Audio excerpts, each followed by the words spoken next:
नमस्कार, जय सिया राम।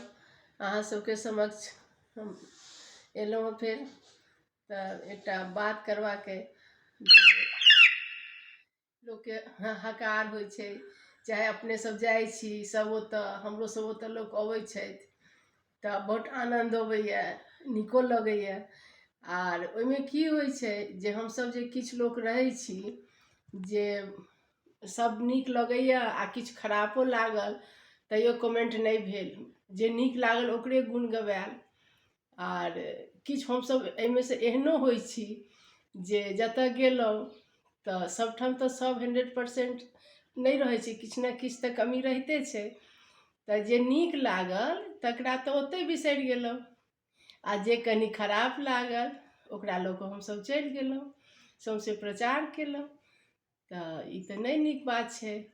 तऽ एहिमे हमसब सुधारी, जेना कि कहल जाइ छै जे सूप आर चालनि दूटा होइ छै, तऽ सूपोसँ काज होइ छै आ चालनियो बिना नहि बनै छै।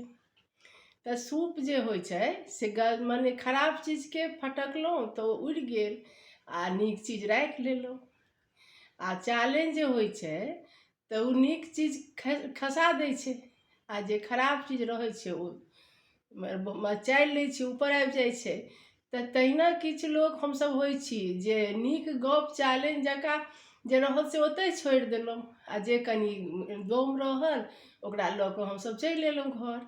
आर किछु लोक तऽ होइ छै, जेना हमसब किछु लोक बड़ नीक लोके होइ छथि बेसी, जे सूप जकाँ होइ छथि, जे खराब चीज भेल ओकरा ओतहि छोड़ि देलहुँ आ जे नीक चीज भेल तकरा लऽ कऽ घर अयलहुँ, ओहिसँ शिक्षा लेलहुँ, 10 ठाम बजलहुँ।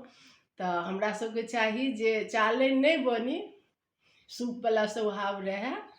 आर सब आदमी विचारब, अगर नीक लागत तब शेयर करब, कमेंट करब, हमरा चैनल